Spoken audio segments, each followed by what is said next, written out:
Hey, what's up? COVID-19, the novel coronavirus. I'm an English teacher. Usually I like novels.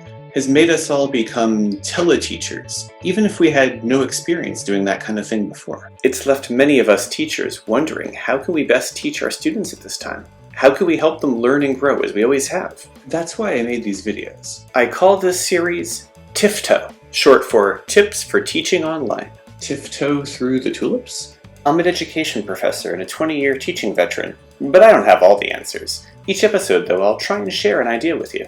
There's no such thing as a one-size-fits-all approach in teaching. But here's one thing you could consider. Modify or reject as you see fit. You know yourself and your students best. That all said, here we go with today's idea.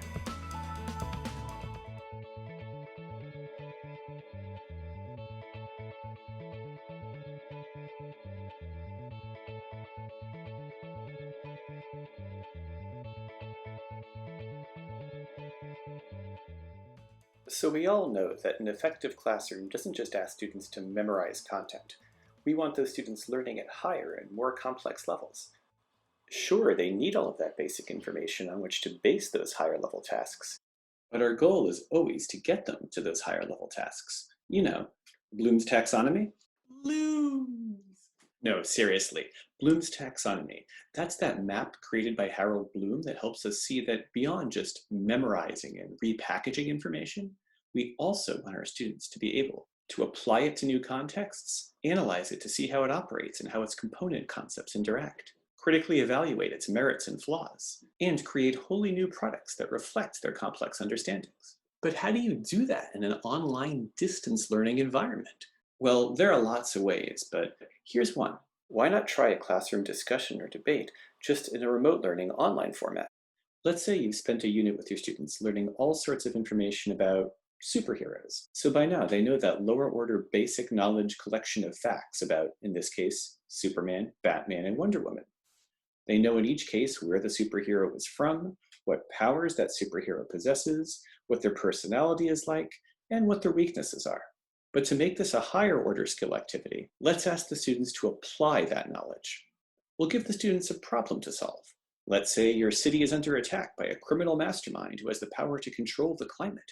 She's threatening to cause massive floods that will wipe out the whole population unless the government transfers $100 million to a mysterious Swiss bank account.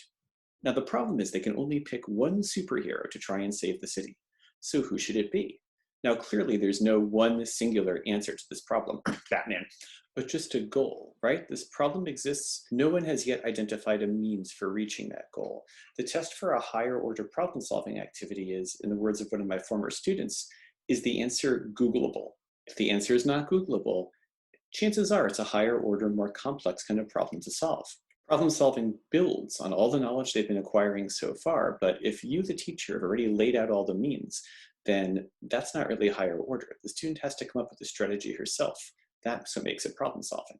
We're talking about questions like prepare an original speech or essay with the goal of persuading someone, determine the best method and route for traveling from Europe to the New World based on technologies of the 15th century, come up with your own experiment that can demonstrate the effects of gravity. Now, clearly, it's not as if any answer is as good as any other for these kinds of questions, right? I can set up all kinds of experiments that might make a big mess, but tell me nothing about how gravity works. Higher order problem solving questions don't just have one answer, but neither do they permit any answer. So what I ask my students to do is, with this problem in mind, first, look at the information you've learned and decide based on that information which hero you want to go with and make an argument for. They should identify their position with two specific arguments they've crafted to support it that in turn draw upon this evidence. And then in the physical classroom, I'll declare three different parts of the room to be, respectively, the Superman side, the Batman side, and the Wonder Woman side. And then the students actually get out of their seats and move towards that part of the room and stand with others who also want to argue that position. Then each side takes turns making a presentation. Since when you're teaching remotely, you don't have the ability to actually have students move around the room to talk to each other. You'll have to recreate that same effect through using private chat functions or shared Google Docs between students. This has the added benefit of providing you and the students, as well, with a transcript of what they discuss, for accountability and learning purposes. You could even go all out and use breakout rooms. Zoom Google Hangouts, WebEx, Blackboard Collaborate Ultra, Big Blue Button, they all have breakout rooms as a feature. If you're not familiar with how breakout rooms work for your particular platform, you can search online for a tutorial on how to use them. The basic concept is this. You can create virtual rooms and assign certain students to certain groups, just like you would if you grouped them in your classroom.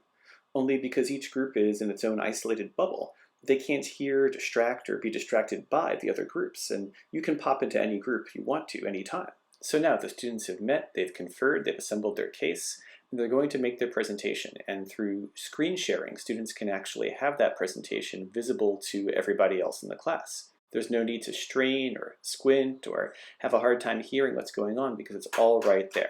Okay, so let's say one side wants to argue for Superman. They list all the reasons why Superman is the best person to tackle this problem. And while they're talking, it's not as if the rest of the class is spacing out. Their job is to listen carefully to those arguments and begin crafting counter-arguments. So after the Superman group finishes their presentation, the Batman group and the Wonder Woman group are right there asking questions. Well, wait a minute. You say Superman is incredibly strong and fast, but what if the supervillain in question has kryptonite, right? He's not going to be able to deal with that, will he? How can he? Then it's up to the first group who presented about Superman to say, well, actually, Superman, because he believes the best in people, will be able to, even without his powers, rally everybody else to come help him stop the scientist, or whatever argument they want to use. Meanwhile, you're assessing them based upon the thoroughness with which they have tied their arguments to the facts in question. Then it's time for the Batman group to present and the Wonder Woman group to present, and each time not only are they challenged to create and present a case with evidence, they also have to defend that case on the spot against arguments they might not have had time to prepare for. Now, since as a humanities teacher, I also explicitly work on skills with students in persuasive writing and speaking, what I'll often do is assign a rotating group of students a turn to be audience at one of these debates and to decide what position they found most persuasive. And of course, they have to explain why with specifics. But in an online remote teaching format, they can give their votes anonymously and publicly with the raised hands function or the polling function. All the platforms have these, although some only offer such features in the paid versions of their app, so you'll have to check. So this is just one way that you can engage students in a higher order thinking activity using the features of remote learning.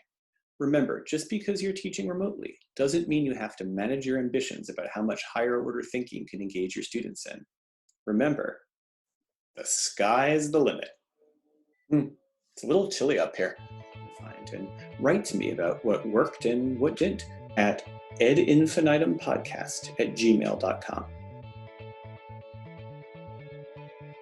Help! Bloom is eating my hand! Thanks for watching. If you liked what you saw, subscribe and/or check out my podcast, Ed Infinitum, at www.ed-infinitum.com, available wherever it is you get your podcasts. Bye now, and stay healthy.